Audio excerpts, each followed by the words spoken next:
राधे राधे, जय श्री कृष्णा। प्रिय भक्तों, आज हम सुनेंगे योगिनी एकादशी व्रत की कथा। साथ में सुनेंगे कथा का महत्म। आइए चलते हैं कथा की ओर। धर्मराज युधिष्ठिर कहने लगे, हे भगवान, मैंने ज्येष्ठ शुक्ल एकादशी के व्रत का महत्म सुना। अब आप कृपा करके आश्विन कृष्ण एकादशी की कथा सुनाइए। इसका क्या नाम है, इसका क्या महत्म है, कृपा करके आप मुझे बताइए। श्री कृष्ण भगवान कहने लगे, हे राजन, आश्विन मास कृष्ण एकादशी का नाम योगिनी एकादशी है। इसके व्रत करने से समस्त पाप नष्ट हो जाते हैं।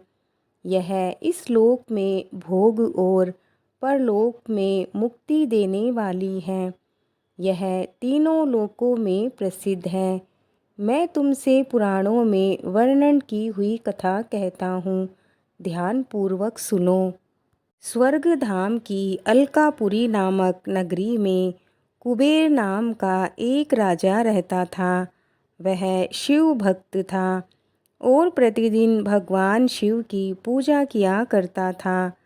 हेम नाम का एक माली पूजन के लिए उसके यहाँ फूल लाया करता था। हेम की विलाक्षी नाम की सुंदर स्त्री थी। एक दिन वह मानसरोवर से पुष्प तो ले आया, लेकिन कामस्त होने के कारण वह अपनी स्त्री से हास्य विनोद तथा रमण करने लगा।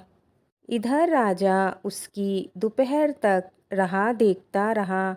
अंत में राजा कुबेर ने अपने सेवकों को आज्ञा दी कि तुम लोग जाकर माली के न आने का कारण मालूम करो, क्योंकि वह अभी तक पुष्प लेकर नहीं आया। सेवकों ने कहा, महाराज, वह पापी अतिकामी है। अपनी स्त्री के साथ हास्य विनोद और रमण कर रहा होगा। यह सुनकर कुबेर ने क्रोधित होकर उसे बुलाया। हेममाली राजा के भय से कांपता हुआ उपस्थित हुआ। राजा कुबेर ने क्रोध में आकर कहा, अरे पापी नीच कामी, तूने मेरे परम पूजनीय ईश्वर भगवान शिवजी महाराज का अनादर किया है, इसीलिए मैं तुझे श्राप देता हूँ। तू स्त्री का वियोग सहेगा और मृत्युलोक में जाकर कोढ़ी होगा। कुबेर के श्राप से हेममाली का स्वर्ग से पतन हो गया और वह उसी क्षण पृथ्वी पर गिर गया। भूतल पर आते ही उसके शरीर में श्वेत कोण हो गया। उसकी स्त्री भी उसी समय अंतर्ध्यान हो गई। मृत्युलोक में आकर माली ने महान दुख भोगे। भयानक जंगल में जाकर बिना अन्न और जल के भटकता रहा। रात्रि को निद्रा भी नहीं आती थी, परंतु शिवजी की पूजा के प्रभाव से उसको पिछले जन्म की स्मृति का ज्ञान अवश्य रहा।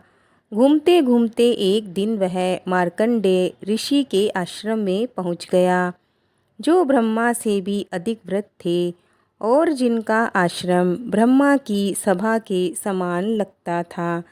हेममाली वहां जाकर उनके पैरों में गिर गया। उसे देखकर मार्कंडेय ऋषि बोले, तुमने ऐसा कौन सा पाप किया है जिसके प्रभाव से ये हालत हो गई। हेममाली ने सारा वृतांत कह सुनाया। यह सुनकर ऋषि बोले, निश्चित ही तूने मेरे सम्मुख सत्य वचन कहे हैं, इसीलिए तेरे उद्धार के लिए मैं तुम्हें एक व्रत बताता हूँ। यदि तू आषाढ़ मास के कृष्ण पक्ष की योगिनी नामक एकादशी का व्रत विधि पूर्वक करेगा तो तेरे सब पाप नष्ट हो जाएंगे। यह सुनकर हेममाली ने अत्यंत प्रसन्न होकर मुनि को प्रणाम किया। मुनि ने उसे स्नेह के साथ उठाया। हेममाली ने मुनि के कहे अनुसार विधि पूर्वक योगिनी एकादशी का व्रत किया। इस व्रत के प्रभाव से अपने पुराने स्वरूप में आकर वह अपनी स्त्री के साथ सुखपूर्वक रहने लगा। भगवान कृष्ण ने कहा, हे राजन, यह योगिनी एकादशी का व्रत 88,000 ब्राह्मणों को भोजन कराने के बराबर फल देता है।